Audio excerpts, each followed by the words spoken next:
po. Kailangan nyo ma'am ipahinga yung rep within 4 hours po. Pag after nung fan box, yung appearance ng unit, kung may scratches, damage or dent po, huwag nyo pong i-receive. Apo. Kung sakali ma'am. Tapos pagdating sa bahay ma'am, huwag nyo muna siyang ibubuksan ma'am. Papahinga nyo siya mga 5 hours, pinaka-max na yun. So pagka-deliver, 5 hours bago isaksak? Yes ma'am. Okay. Tapos after nung 5 hours ma'am bago isaksak, palamigin nyo muna lahat ma'am bago nyo lagyan ng laman. I-maximize Yes, yung level Yes, nito ma'am. kuya. Max niya yan. Sa max. Tapos after Tapos ma'am, pag ma-maximize, malamig na lahat ma'am, pwede nyo siyang lagyan. mga ilang oras yun kuya? May Depende ma'am, kung gaano karami yung ilalagay nyo ma'am. hindi, I mean, pagkasaksak, i-maximize muna until lumamig. Yes ma'am. Bago lagyan ng laman. Yes, May dapat na oras po ba yun? Wala naman. O kailangan mag-yellow na to? Hindi naman. Basta lumamig. 1 to 2 hours kaya Ayan, na. ayan. Basta lumamig lang siya ma'am. Tapos pag nilagyan ko siya ng laman, Pwede nyo na i-adjust yung temperature. Kahit ilagay nyo lang siya sa 3 hindi ba dapat na maximize muna tapos hintayin mo ulit na bago yan? Hindi ma'am. Yung rep kasi natin ma'am, mas na malamig na yun ma'am, pwede mo nang bawasan yun ma'am. So pag nalagyan ko na siya, pag lumamig na siya, nalagyan na siya ng laman, pwede ko na siyang babaan yung temperature. Kung ano yung desired Yes, ma'am, temperature. Okay. Yun, Tapos fino-frost to kuya, mga ilang siya. depende ma'am kung yung kapal ng yellow niyo ma'am sobrang kapal na, kailangan nyo na siya. Or may required battery, halimbawa 1 to 2 weeks. Siguro ma'am, wala kasing ma'am, certain na linggo or buwan ma'am. Depende ma'am, basta kung mapal na talaga ma'am yung yellow na mismong freezer niyo ma'am, kailangan talaga siya i-defrost. Walang required. Tapos yung temperature nito, ito na siya. Both, ito na siya, both dito, tsaka ito. Standard na siya. Yes, ma'am. Mga ilang bigat yung kaya nito kuya? Pag mga ganyang shelves, Mga ilang bigat? wala kaming niyan ma'am yung mismong kilogram na sa brochure niya, sa niya, sa manual ma'am. Pero Iba naman mo kasi naka-fix naman po siya. Hindi naman siya kagaya ng iba ma'am na parang nakascrew lang sa gilid. pero kaya naman dito yung mga soft drinks na 1.5 na kahit patong-patong. Ito ma'am, kung talagang mga 1.5 yun siya lalo. Dito pero dito pwede Pwede rin. naman siya ma'am. Okay. Paano pag defrost niya kuya? Defrost ma'am yun, tatanggal mo talaga yung Kuya, pagka defrost, di ba, ite-turn off muna siya. Tapos, tatanggalin sa saksakan. Yes, ma'am. Then may itatanggalin pa ba siya sa likod? Kasi di ba yung mga lumang ref, yung napupuno yung ilalim. Ayan, yung sinasabi ko nakascrew kuya. lang naman siya.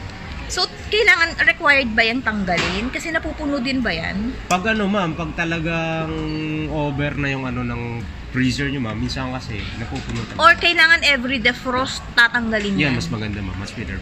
Paano siya tinatanggal kuya? Ayun yung screw lang po. Tapos hilain nyo lang siya. Ayun ma'am yung screw. Ayan, yung dalawang Yung dalawang screw. tapos, Hilain nyo lang siya ma'am. ayan mismo. Yan mismo ma'am. Gano'ng kalaki yung bigat niya, yung niyan kuya? Ngayon ma'am. Yung timba niyan. Hindi ba siya pwedeng makita? Wala kasi yung screw ma'am. Depende ma'am sa... Minsan ma'am, makapagbutas din ma'am. Hindi ba siya delikado kuya? Hindi naman. Mga Ayun ma'am, yung lalim. Mga gaano ka kapal bago Tapos mga ganito. 1 inches. 1 inch lang. 1 inch bago i-defrost. Defrost agad. Defrost na siya. Pwedeng madalas i-defrost. Tapos, Tapos pag 1 inch na, defrost agad. Yes, Hindi ba madaling masira yan? Hindi naman. Kasi nyo naman yung rep yun. suggested na every defrost tanggalin na. Yes ma'am. Or kahit wala pa, Kung wala pa basta, naman tubig ma'am, kahit hindi lang po siya tanggalin. Yung sa likod. or basta anytime, basta mapupuno Basta na. Or maglilik siya na. talagang ma'am, masagad na po pupuno yung tubig sa likod. Oo, yung pupuno na siya. Gano'n ba kalapad to? Ito lang siya talaga. Ano talaga siya parang sa Pero hindi naman to mabilis matuyo, mapuno kuya. Ito lang no, yung screw. Apo, yan Tsaka yung screw. isa. Tapos hilahin nyo lang siya ma'am. Tapos ihilahin lang na ganun. Yung pagbalik ma'am, same lang din po. Pagkabalik, ganun lang din. Tapos screw lang din. Wala na siyang ibang special na Wala na. gagawin. Yung saksakan nito kuya, ito yon. Ayun ma'am. yung mga- Dalawahan lang. Okay. Kuya, ano po ibig sabihin nitong star na to? Star ma'am, yan. Yung star kasi niyan ma'am, nakadepende yan dito ma'am sa tipid ng ng rep niya ma'am. Ito naman kasi ma'am, ano siya, inverter compressor na rin po siya. Parang sa aircon, Inverter. naka-inverter na rin. So, ano yung third monthly energy consumption? 32.70. Kukumpit na lang natin dyan sa, ano, sa times na lang pala natin sa month, sa ano niya. Imumultiply siya sa 287 287. times, gawin natin 30.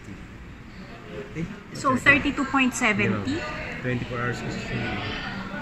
287. Liters to. Liters. Yung ito pala ma'am. yung Oo, consumption. 32.70. 32.70. Times ano na lang natin.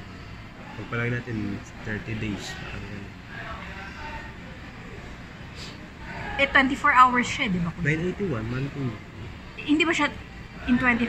hours? Ano naman yan ma'am? Kumbaga ito na yung per day nyo ma'am. Per day na siya.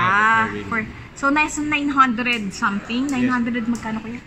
Sa correct. 32.7 Times 31 muna kasi may 31 Sige, days. times 31. 1,000. 1,000 once 37 almost. Maximum na yon. Maximum na yun. Max na yun. No? Yan na yung max na ano. Dagdag kuryente niya. Okay. Kuya, matibay ba? Si Kundura kasi ma'am, yan talaga yung special niya ma'am pagdating sa mga Nego. freezer. Warranty niya. Warranty naman yan ma'am, 1 year parts and service. 1 year parts and Alam service. ko yung compressor na ito nasa ano. 10 Sige. 10 years. 10 years ang warranty, kuya. Compressor. Yung compressor, pero yung parts and service, 1 year lang. Okay. Sa service sa bahay? Home or- service siya, ma'am. Home service. Kahit yung 10 years na yun, home service din siya. Mas nakas pasok sa doon Dito ma'am lang sa inyo tatawag. Pwede kay Kundura, pwede kay Abenson. 10.2 cubic feet to, kuya. So, kapag tumawag kami kay Abenson, si Abenson po ang magpo-pull out. Si Abenson ma'am, alam mo, si Abenson ma'am, i-refer na yung Abenson. I-refer ni Abenson kay Kundura. Home service. Pwede naman yun ma'am, direct kay Kundura para isang Ako, yung home service home din service naman. Sige, matibay ba to, kuya? Matibay naman siya. Kapag Ito, kuya, pwede siyang lagyan ng ano, patungan ng mga something na mabibigat. glass kasi ito ma'am eh. Hindi siya tempered Hindi glass. siya tempered glass. Parang ma'am. tulad yung ano yan. Yung sa Hindi siya advisable ma'am na patungan na. Hindi siya advisable patungan. Pang fruits At least lang dito yata. na, at least yung magagaan Kulay lang. mga fruits, pwede siya ilagay. Tapos dito na lang yung mga talagang ano. Yes. Okay. So, Mga, actually, saan mo ilalagay lang dyan lang sa layered na ano. kuya, mga ilang ano, yung freezer niya, mga ilang oras bago siya mag-yellow. Ganun ma'am. Yung freezer. Freezer ma'am. Hindi kumatan siya ma'am eh. Kasi depende talaga ma'am sa ilalagay niyo sa freezer niyo. Depende sa temperature. Saka sa temperature na siset niyo. Saan ang temperature dyan? Dito ma. Ito kahit oh. sa freezer. Ano na ito oh. Ito yung pinaka ano niya dito. Parehas na siya. Sabay Same na lang, oo. ang freezer at saka ano. Alam mo kuya kung ano yung lapad at lalim nito? Hindi. Basta malalim naman siya. Mga kalahati ng braso. Hindi mo kasi siya yung nakalagay dito. Ito kasi yung labas na appearance yung nakalagay dito. Tapos kuya ito yung ano Yan scraper. ma'am sa ano po? Sa Pag nagyayelo na. Sa yellow ma'am. Yung pang ano nyo ng yellow. Ito yung ano, ito yung pang ito mismo ito. Pang Side ano na yun. to, ganon. Yes. Hindi pwede yung mga matutulis to Hindi, kuya. ma'am. Pag ano yan ng kutsilyo mo, mawi-wave po yung warranty niyan. Mawi-wave yung tsaka masisira. Kapag kutsilyo ang dahilan ng ano. Kasi may hindi siya mabubuo. cover ma'am ng warranty yung pag nabutas yung mismo ano. Apo. So, kailangan talaga patunawin. Scraper ang gagamitin ma. Yan. Ayan. sabay-sabay. Halimbawa, may aanuhin kang dikit na scraper. Sige kuya.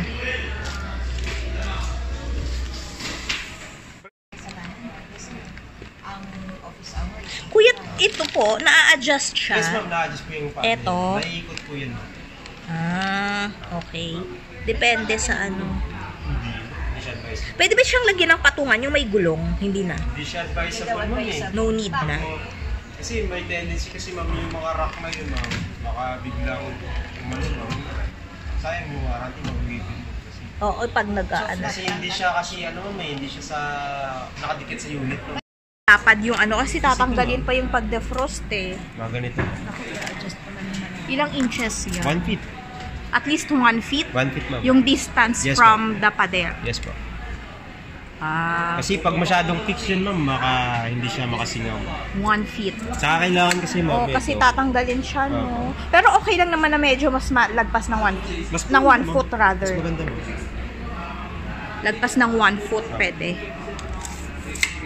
Yan ba? Parang ganyan mo. Pero mas malaki pa dyan ng konti, mas maganda. Okay. Pero at least 1 foot Yes, ma'am. yung Yun minimum. yung pinaka-standard niya, ma'am. Standard. Okay, thank you. Double check ko yun, ma'am, yung function sige na yun. po.